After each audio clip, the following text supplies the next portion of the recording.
Hi, I'm Jake, 32, and last month my life blew up when I got charged $13,642 for Christmas gifts I didn't buy, because my family voted that I should cover everyone's holiday, since I don't have kids. You've got to be kidding me. I muttered, my hand frozen midair holding a fork, as I stared at the notification under the table. At first I thought it was a glitch, some algorithmic screw-up. But nope. My credit card had been charged that morning for over 13 grand. Department stores, toy chains, online gift shops. Every last item. Every glitter-wrapped, overpriced, noisy toy currently being torn into under my niece's syrup-sticky fingers had come out of my wallet. I cleared my throat. Hey. Did anyone use my card? The table fell quiet. My cousin's kid paused mid-scream. Even Mariah Carey took a break from belting through the Bluetooth speaker. Dad looked up from his wine glass like I'd asked him if the turkey was dry. We voted, he said plainly. You don't have kids, so we figured you'd cover the ones who do. I blinked once, twice, like maybe that would reset the simulation. We what? I said, almost choking. We voted, he repeated, like he was explaining the weather. You're doing well. The rest of us have families to support. It seemed fair. Fair, I echoed, blinking harder. My mom looked down at her plate. My sister sipped her wine like it was a performance piece. My cousin Jeff gave me that sheepish, I know this is messed up but what can you do shrug. The twins were happily ripping into Lego sets I apparently bought. I hadn't even unzipped my coat yet. You used my card, I said slowly. Without asking. Just decided I'd pay for Christmas because I'm single? You always say you don't mind helping. Mom offered weakly. Helping is offering, I snapped. This is theft. You stole from me. Don't be dramatic, Dad scoffed. It's just money. You've got plenty. My hands were shaking under the table. My mouth tasted like battery acid.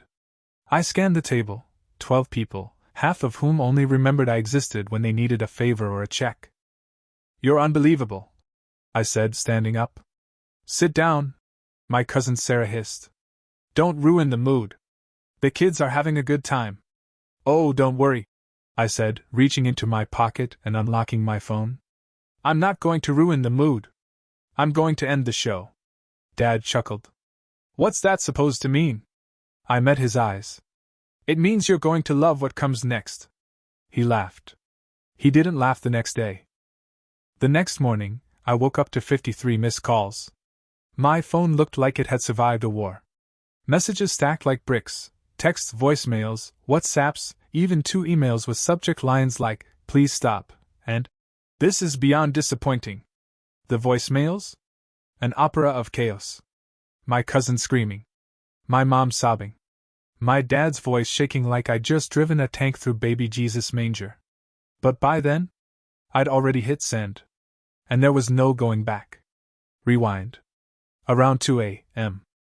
While everyone else was snoring under piles of discounted fleece blankets and sugar crashes, I sat awake with a single thought looping in my head like a broken track.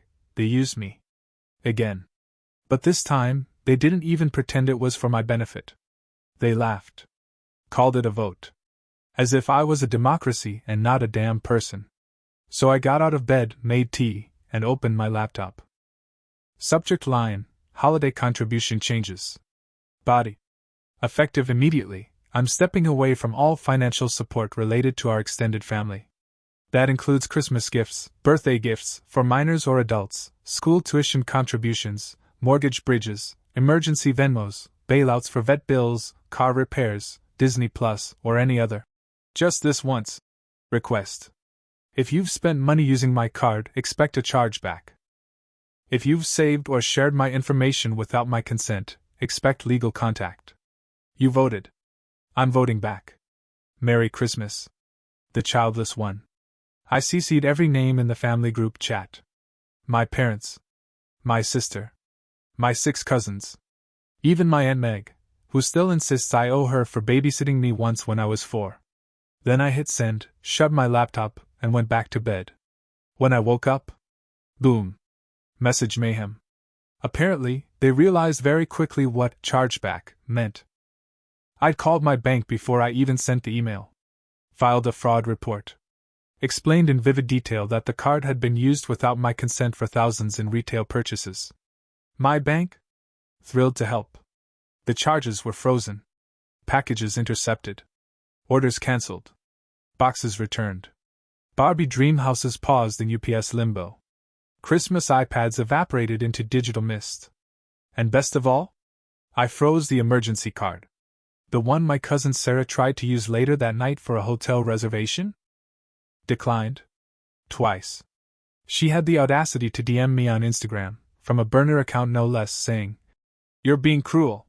Cruel? No. Cruel was the moment they all sat around a table and decided my lack of children made me their personal family ATM. This wasn't cruelty. This was clarity. The fallout came hard and fast. Some tried guilt. Some tried threats. Some tried pretending like nothing happened and texting, "So are we still doing Secret Santa LOL?" But the cherry on top? My uncle called me. One of the few who never asked for money, but also never stood up for me. His voice was soft, like he was embarrassed to even be part of this. "Your mom's in tears," he said. "She says you ruined Christmas." I didn't even flinch. "No," I said. "They ruined it when they made it a transaction." 3 days after the email, I came home from work to find the final boss level of family guilt waiting for me on my porch. My mom, eyes red-rimmed, clutching a crumpled tissue. My dad, arms crossed, jaw tight, still dressed in his "I'm disappointed but noble" flannel. And Rachel, my sister, leaning against the railing like she owned my house, arms folded, face like she was chewing on drywall and lemon zest. "Can we talk?" Mom asked, her voice trembling just the way she practiced it. I didn't answer. I unlocked the door, held it open. "Say what you came to say." They filed in like they were entering a courtroom. The air was thick with tension and over-applied perfume. Rachel clicked across my hardwood floors like it was her stage. Mom sat down, eyes darting everywhere except at me. Dad stayed standing, silent, scanning my place like he was evaluating property he assumed he'd inherit. "We didn't mean for it to happen like that," Mom started. We thought." "What?" I snapped. That I'd shut up and foot the bill again? That I'd smile and say, "Sure, rob me blind, just sprinkle some nutmeg on it first? Let's not turn this into some kind of war." Dad said stiffly, "We're family." That word made me laugh so hard I nearly dropped my keys. "You declared war the second you used my card without permission and called it voting. That didn't feel like family. That felt like fraud in a Christmas sweater." Rachel rolled her eyes so hard I think she strained something. "Oh my God, are you still on about that? You're acting like we drained your entire savings." I blinked at her. "I paid for your car last summer." Her lip curled. "Because my windshield was cracked. You make 6 figures. You'll survive." That. Right there. That's the part no one outside the toxic family tree ever gets. It's not just that they ask. It's that they believe they're entitled to take. "You all treat me like I'm a walking wallet that occasionally shows up with a casserole," I said, stepping forward. "You use me. You mock me. And when I finally draw a line, you act like I'm the problem." Mom stood up now, tears building. "We just wanted the kids to have a good Christmas. So you stole from me?" Dad moved between us, like some judge about to deliver the final sentence. "Enough," he said. "This has gone too far. You need to fix this. Undo the chargebacks. Right now." I stared at him. I said nothing. So he tried a new strategy. "Think about how this looks," he said darkly. "What do you want people to say? That you betrayed your family over a few toys?" I didn't even blink. "No," I said calmly. "I want people to say I finally grew a spine. And then I dropped the hammer. I'm done with all of you. I've already blocked your numbers. And as of this weekend, I'm moving to another state. Alone." Mom gasped. Rachel screamed. "Are you serious?" Dad went white. Like full ghost mode. I stepped past them, opened the door. "Now get off my porch." They left. Eventually. And for the first time since I was old enough to be useful, no one followed me. The first 48 hours after I kicked them off my porch were dead silent. Not the kind of silence you dread. The kind you savor. No phone vibrating with fake apologies. No group text pretending it was all a misunderstanding. No carefully worded paragraphs from my mom that sounded like they'd been run through a thesaurus for guilt. Just quiet. I sat on the floor of my apartment with a cup of coffee and a playlist called Not My Problem Anymore. And I realized something wild. I wasn't carrying anyone else's weight. No bills. No drama. No, oh God, we're 2 weeks behind on the mortgage emergencies. Just me. But if you've ever walked away from a toxic family, you know this peace never lasts. Because they don't miss you. They miss the version of you that filled their gas tanks and paid their rent and showed up with Target bags full of birthday party supplies you were never invited to enjoy. And sure enough, by day 3, they started clawing back in the only language they knew, manipulation. New texts popped up from unknown numbers. Maybe we should talk like adults.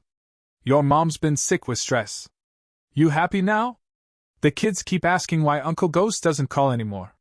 Uncle Ghost. Cute. I almost clapped for that one. I didn't reply.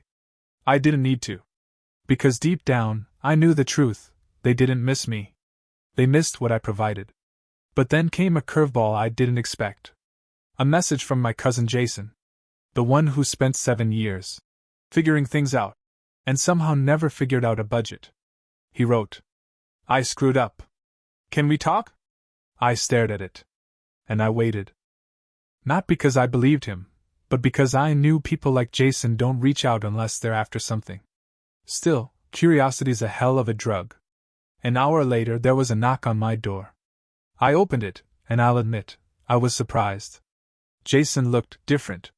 Not like himself. Not hoodie-stained, video game eyes Jason. He had on a blazer. Clean jeans. Hair actually combed. A watch, for God's sake. He looked like he was auditioning for the role of functional adult number 2 in a Netflix dramedy. I enrolled in online courses, he said quickly, like he wanted to get the good stuff out before I slammed the door. Marketing. I've been helping a friend with a startup. I'm trying seriously. For real this time. I said nothing. I was jealous of you, he added after a pause. That's why I lashed out. You had your life together. No chaos. No kids. No noise. And I hated that. I tilted my head. You here for money? His eyes widened. No.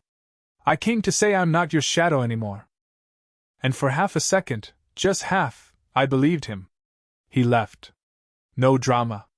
No ask. No snide comments about how I owed anyone anything. And then, 30 minutes later, BZZZT. A text from my bank. Suspicious attempt to reset online account password. Was this you? Guess who tried? Jason. The man literally walked out my door and tried to break into my bank account. I froze every password, locked every card, called the bank again, and added him to the fraud alert list. That was the last time anyone in my family got anywhere near my life. And after that? Came freedom. After Jason's little apology heist. I knew it was done. Like scorched earth done. So I hit the final switch. I ended my lease, accepted a better job in another state, and packed my life into cardboard boxes so fast you'd think I was fleeing the FBI. Higher pay. Remote flexibility. No relatives within a 400-mile blast radius. But the best part? Silence. Not loneliness. Not isolation. Just peace. I moved into a modest apartment on the 3rd floor of a building with quiet neighbors and zero emotional blackmail. My fridge? Stocked with food I actually liked. My calendar? Empty unless I chose otherwise. My bank app?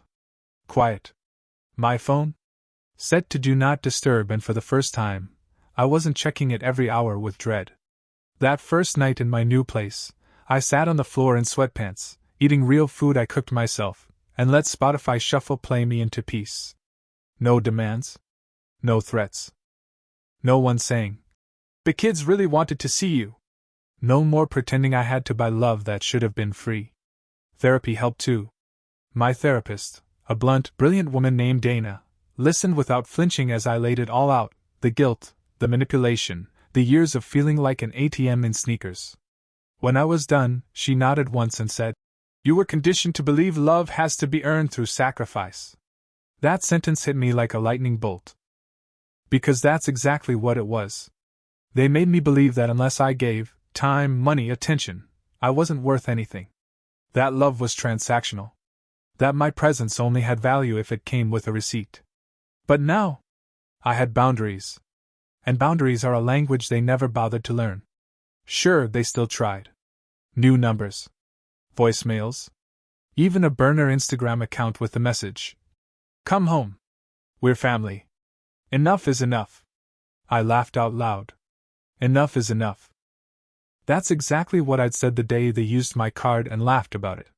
That's what I said when my own father told me I should do more, because I didn't have kids. That's what I said when Jason tried to hack into my finances after apologizing.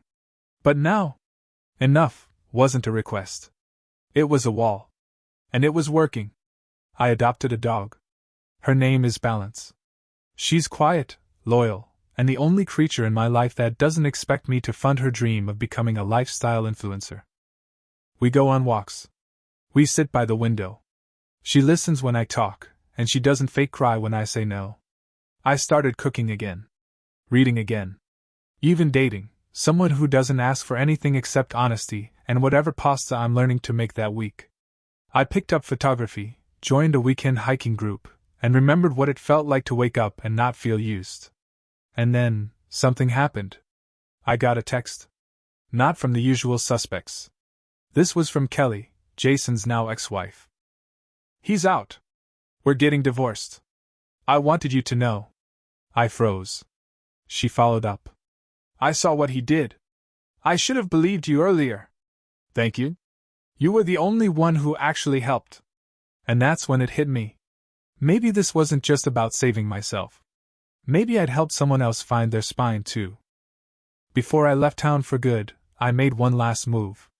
I opened the old family group chat, the one where all the damage was usually done under the guise of planning potlucks and birthdays, and I renamed it. "This bank has permanently closed. Try loving instead." Then I hit leave chat. And just like that, the curtain dropped. As I drove across state lines, my car packed with boxes, Balance curled up in the passenger seat, and Fleetwood Mac blasting out the windows, I felt something I hadn't felt in years: weightless. No guilt. No fear. No fake obligations wrapped in the word family like it was a guilt grenade. Just me. Driving toward a life I'd never actually allowed myself to believe I could have. It's funny how quiet your world gets when you stop entertaining people who only speak when they need something. And it's terrifying how long you'll let them treat you like a vending machine because you're too afraid of what the silence might feel like. But guess what? Silence isn't punishment. It's peace. It's clarity. It's your name no longer being synonymous with rescue mission. These days, when people ask me what happened with my family, I don't sugarcoat it. I don't dance around the truth. I just smile and say, "I used to be the one who paid for Christmas. Now I'm the one who saved myself from it." No one else clapped. No one else held the door. No one else said, "Thank you," when I carried the weight for years. But I thank me now. Every day. For walking away. For saying enough. And meaning it. For finally realizing that being alone with peace beats being surrounded by people who only show up when they smell a withdrawal. And if you're sitting there reading this, wondering if cutting them off makes you a bad person, let me help you out. It doesn't. It makes you free. You don't owe anyone access to your life just because you share DNA. You don't need to keep bleeding to prove you love someone. And you definitely don't have to finance someone else's Christmas just because they voted. Let them vote. Just make sure you get the final word. And sometimes, that word is goodbye. The childless one, no longer paying interest on other people's choices.